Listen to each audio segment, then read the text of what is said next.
প্রথমে চালগুলো ভেজে নিয়েছি। হ্যাঁ, তারপর তিল আধা কেজি মতো পরিমাণ ভেজে নিয়েছি। তিল, হ্যাঁ, আগে চালটা পেস্ট করছি আর চালের সঙ্গে তিলটাও পেস্ট করছি। কালো কালো হয়েছে না, তারপরে কি করলাম, এই আদা কিছু এখানে দিয়েছি। এই যে এখানে একদম লেগে গেছে আদাটা। আদাটা তো এখানে গোটাই পড়ে আছে। না, যে দিয়েছি, এই যে অনেকটা নিচ্ছি, বেশি দেওয়া যাবে না, তেতো হয়ে যাবে। কি দারুণ সেন্ট বের হয়েছে।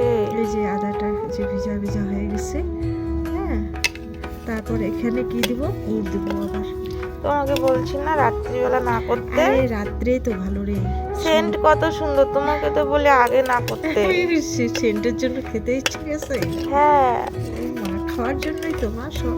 এটা তো খাওয়ার জন্য, পূজার হ্যাঁ। জন্য তো কালকে করবো না। পূজার জন্য ওটা তো উপবাস করে করবো। আর এটাই তো আমি তো আজকে মানে এটা উপবাস করিনি, এটা এমনিতে খাওয়া দাওয়া করে এটা করতেছি খাওয়ার জন্য। আর যে কালকে যেটা করব না, সেটা উপবাস করে করব। এটা আমাদের খাওয়ার জন্য। কালো কালো দেখা যাচ্ছে না, তবু কালোটা বেশি। এটা তো কালো তিল, ওই জন্য তো কালো। হ্যাঁ, আরো একটু কালো হলে ভালো হতো। কেন আরো কালো বেশি হয়? হ্যাঁ, আরো কালো হলে ভালো হয়। এটা 3 পোয়া মানে আধা কেজির উপরে, মানে 700-750 গ্রাম ইসে দেওয়া লাগে। বন্ধুরা, কে কে তিলের গুঁড়া খেতে চাও আমার মায়ের হাতের, চলে এসো আমাদের বাড়িতে। তুমিও বলে দাও। বন্ধুরা, আমি এই যে তিলের গুঁড়ো করছি, তোমরা তাড়াতাড়ি প্লেনে হোক বাসে হোক চলে এসো খেতে। প্লেনে করে আসবে খেতে। এখনো কিচ্ছু হয়নি, আর গুড়টা আন। গুড়টা দিতে হবে এখন? হ্যাঁ, গুড়টা দিতে হবে। তারপর এই যে গুড়টা এরকম করে নিতে হবে। তবে বন্ধুরা, আমাদের কিন্তু উনুন নাই, ঢেকিও নাই।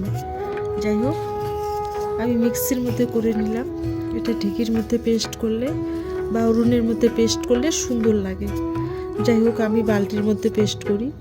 তবে রাত্রিবেলা আমি বালতির মধ্যে যাব না, এরকম করে সুন্দর করে মেখে নিব এটা। আর ভালো লাগবে, খেতেও সুস্বাদু লাগবে। কারণ এখানে মেন হচ্ছে আদাটা দিতেই হবে, আদা না দিলে ভালো লাগবে না, গুড়টা তো দিতেই হবে। এরকম করে এটা মানে এই চালের গুঁড়োটা খেতে হয়। আমরা পৌষ পার্বণ মানে সংক্রান্তির দিন এটা আমরা মানে খেয়ে আসি, মানে আমাদের পূর্বপুরুষ থেকে এরকম করেই খাই। তবে আমি আমার শাশুড়ি বা আমার মার কাছে সব শিখে নিয়েছি, সব কিছু দেখছি, দেখে আমি শিখছি। আজকে আমার মেয়ে দেখতেছে, এইরকম করে আমাদের পূর্বপুরুষ চলে যাবে, এরকম করে এই কাজটা করতে হবে, তবে সুন্দর লাগবে। দেখতে কিন্তু কিরকম না, খেতে কিন্তু দারুণ, খেতে সুন্দর লাগে। তিলের গুঁড়ো কি বলে এটাকে? তিলের গুঁড়ো। তিলের গুঁড়ো। আদাটা দিছি না, আদাটা সুন্দর লাগবে, আদাটা স্বাদ লাগে। আদা না দিলে এখন কোথায় এটা পেস্ট করবো? বালতিতে। বালতি করে হাত দিয়ে এসে করো না, তাহলে হয়ে যাবে। দেখছো, তোমার হাতে তো শক্তি আছে। হ্যাঁ মা।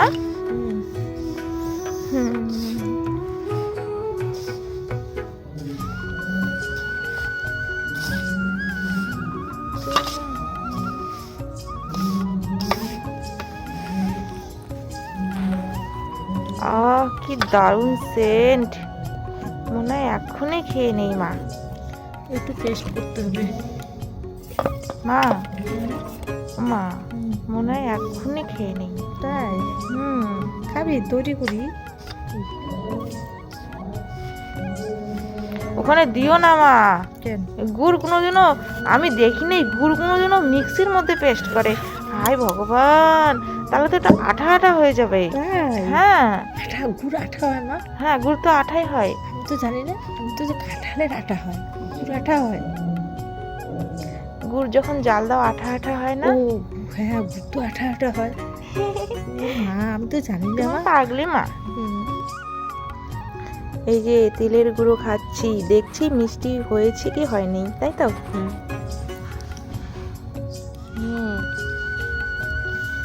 আদা আদার সেন্ট লাগে। হুম হ্যাঁ হুম। একটা আর বাটি। মিষ্টি দিও না, এই মিষ্টি ঠিক আছে, আচ্ছা, বেশি ঠিক আছে। মিষ্টি খাওয়া ভালো আচ্ছা, না। ঠিক আছে দিব না। মা সে আনো, বাটি আনো। তুমি খেয়ে দেখো না একটু। না না আমার লাগবে না, লাগবে না। হুম। তবে আমার তেলের গুঁড়ো কমপ্লিট। আর এই যে গুড়টা বাড়তি হয়ে গেছে, এটা রেখে দিলাম। এটা দিলে অতিরিক্ত মিষ্টি হয়ে যাবে, সেজন্য এটা রেখে দিলাম। এটা কিন্তু দিলাম না এই গুড়টা, কিন্তু আধা কেজির পরিমাণের উপরে হয়ে যাবে এই গুড়টা অনেকটা। না না, বেশি মিষ্টি ভালো না, এই মিষ্টিটাই ঠিক আছে। ঠিক আছে না? হুম। যাই হোক, আমার তেলের গুঁড়ো কমপ্লিট। তোমরাও এরকম করে খাবে, কত সুন্দর লাগবে। যাই হোক বন্ধুরা, তবে আমার ভিডিওটা স্কিপ না করে সম্পূর্ণ ভিডিওটা দেখবে। তেলের গুঁড়ো, আমাদের তিলের গুঁড়োর ভিডিওটা তোমরা কেউ মিস করবে না। মিস করবে না কিন্তু। তিলের গুঁড়ো খেতে দারুণ লাগে। আমার বাড়ির কাছাকাছি হয়ে থাকো তাহলে তবে তিলের গুঁড়ো খেতে এসো, ইনভাইট থাকো। কে আসবে মা? আরে তুমি এসে ডেলিভারি করে দিও, ডেলিভারি করে দিও, তাহলে খেতে পাবে। হ্যাঁ, ফোন নাম্বার নিয়ে, তাই করবো। অ্যাড্রেসটা নিয়ে। মা, এটা তো এত মানে আমি ছেলে দিতে পারবো না, তাই না? এত টেস্ট। এত টেস্ট, মানে সেই চাহিদা হয়নি। যাই হোক, আমার তো তেলের গুঁড়ো কমপ্লিট হয়েছে। হ্যাঁ, তাই তেলের গুঁড়োটা তো আমার রেখে দিতে হবে, তো কৌটোর মধ্যে রেখে দিচ্ছি। আর কৌটোর মধ্যে রেখে দিয়ে ঢাকনি দিয়ে রেখে দিব, সুন্দর লাগবে। আর ছেনটাও বের হবে না।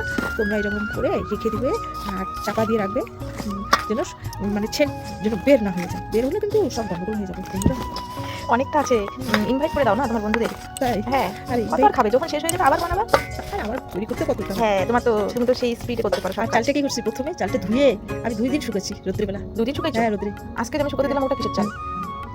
এই চালটাই তো, এই চালটাই? 3 দিন হয়ে গেছে। আজকে দিছিস? আজকেও দিলাম না, ও তাহলে 3 দিন হয়ে যায়। ওইখানে ছিল। আর চালটা নিশ্চয়ই শুকাতে দেওয়ার জন্য আমি টেবিলে দিলাম, শুকাতে অনেকটা আছে। এই তিলের গুঁড়োর সঙ্গে কি ভালো লাগবে, কি দিয়ে খেতে ভালো লাগবে তিলের গুঁড়োর সঙ্গে? সাদা পিঠে, সাদা পিঠে আর হচ্ছে মুড়ি দিয়ে। পিঠে, মুড়ি দিয়ে ভালো লাগবে না? মুড়ি দিয়ে ভালো লাগে। হ্যাঁ।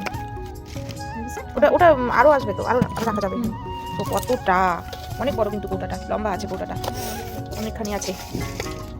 একটু একটু করে খাবো সন্ধ্যাবেলা করে। আমি পোলা পান খাইয়া দাইয়া শান্তি যেন পাই।